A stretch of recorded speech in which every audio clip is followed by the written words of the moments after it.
In this tutorial in Cyberlink PowerDirector, we'd like to give you some tips on using a new effect that's available for users of PowerDirector 365 and PowerDirector 21 from the Boris Effects Studio called Beauty Studio. It's a great way to enhance the skin color of the subjects in your videos. Now you can add an effect one of two ways. You can drop it right on the video or put it on a separate track. We're going to put this on a separate track so that we can track the difference between when it's on and when it's off. I'm going to increase the depth of my timeline. Then I will right click and I will choose Add Tracks.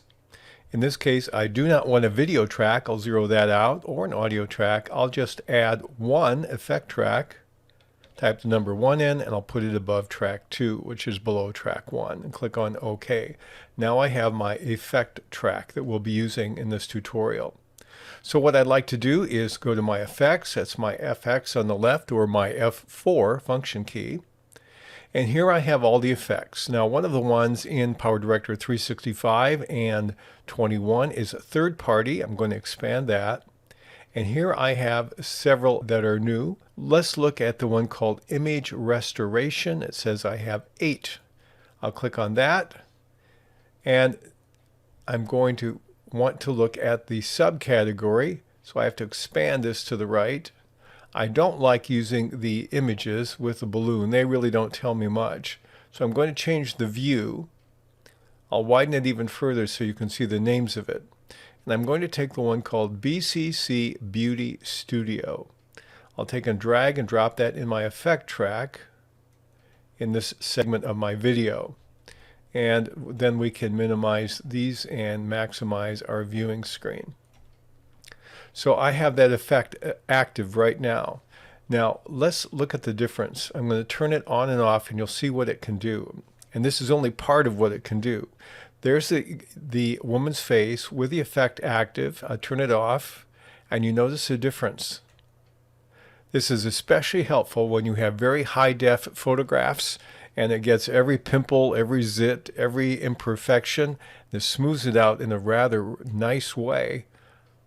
Now let's look at how we can fine-tune this particular effect.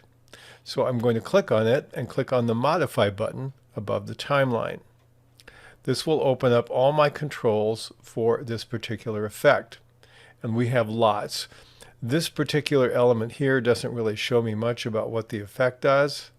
I can't minimize that screen or make it go away, but we're going to focus on all these controls, and there are actually more. I have a whole host of stuff available here. We'll go through most of it. First is my master amount. Now this basically is your master control.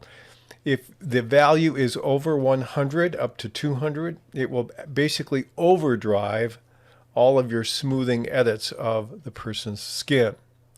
And you notice we are in the default area of the preset. Now if you want to edit it and change it slightly very quickly, you have 3 other presets. I click on the default and I have slight smoothing, moderate smoothing, and strong smoothing.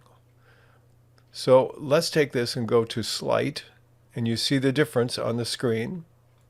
Let's go to moderate, and then let's switch back to strong. So those are your 3 options that you can have. Otherwise, all these tools will customize. And you notice when I switch from one to the other, my sliders moved in each of these. So you have those 3 that you can choose as presets. You can also reset whatever editing you do by pressing the button in the lower right corner of that panel. So let's go back to our defaults. You notice in these sliders you have a smallest, small, medium, and large. Now what does that mean? It basically defines the approximate size of the array it uses in its algorithm to do the smoothing. So if you take the smallest one and modify that, you're working approximately with a 1 pixel by 1 pixel array. The small uses 2 pixels by 2 pixels approximately. The medium 4 by 4, and the large 8 by 8. So you can adjust these according to your preference. Then you have one called Preserve Contrast. This is one that looks at the original image and tries to say, I want the contrast to stay there as much as I can. And you can crank it all the way up to a sharper contrast, or you can back it down. So there's less of a contrast in the facial tones. The detail scale is something that affects the size of the arrays used for smoothing in a different way. It can actually reduce unwanted shine in the skin depending on your source video. So you can increase that or decrease that to modify that particular quality. Then you have, if you look down farther, a sharpen, the sharpening amount. Now if I turn the radius way up and the amount way up and turn the sharpen on, we're going to see the differences. So there's a very strong radius, and I'm going to keep mine very small. And you don't have an up and down arrow, but you can type in the value here. Maybe I want it at 3 or 2. And there I have a little bit, and I can take the sharpening amount and move it up or down any way I want. I can take the threshold number and move that as well. And so this is where you can add some sharpening to that particular image. I'm going to reset these all back to the default. You can also use a mask. Now let's see what the mask is all about, because this is a very interesting control. All of these controls here deal a little bit with what you see when you use a mask. If I click View Mask, this is what my mask looks like.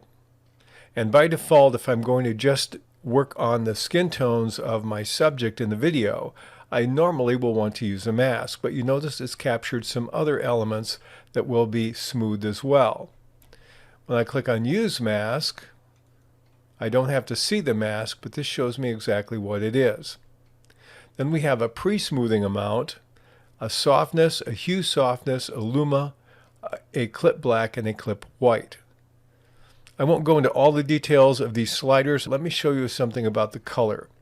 It automatically picks some colors for skin tone to use in your mask. Now you can override that. Let me try that here. I'm going to click the color B, and I'll do Select from Screen, and I'll take the darker color of her skin. Color A, move my palette, and now I'm going to do Select from Screen, and I'm going to take the light color in her hand. So that'll give me the contrast. So now if I click back up on my mask, I'm going to move and enlarge this a little bit more, and view my mask, you notice it's changed a lot because I've changed the color range of my mask by using the different colors, color A and color B. I can also modify the mask a bit by using some of these other tools if I want to, the Luma softness and hue and clip black, and that will vary a little bit exactly what is worked on in my mask. Now in general you don't want to mask lips and hair, and if I turn the mask off again, so these controls down here have a huge effect on the look and feel of the mask, what areas are actually masked, which areas are not. So I want to confine it as much as I can to the skin tones in my shot. If I take my effect track and turn it off, there is my raw video. I click on this again, and there is my modified video. And of course you can change the duration of the effect if you use an effect track to match your video or any part of it that you want. I believe this tool has lots of potential for lots of video editors because everybody wants great looking skin on their subjects in most of their shots. This is a great addition to the toolbox available in PowerDirector 365 and PowerDirector 21.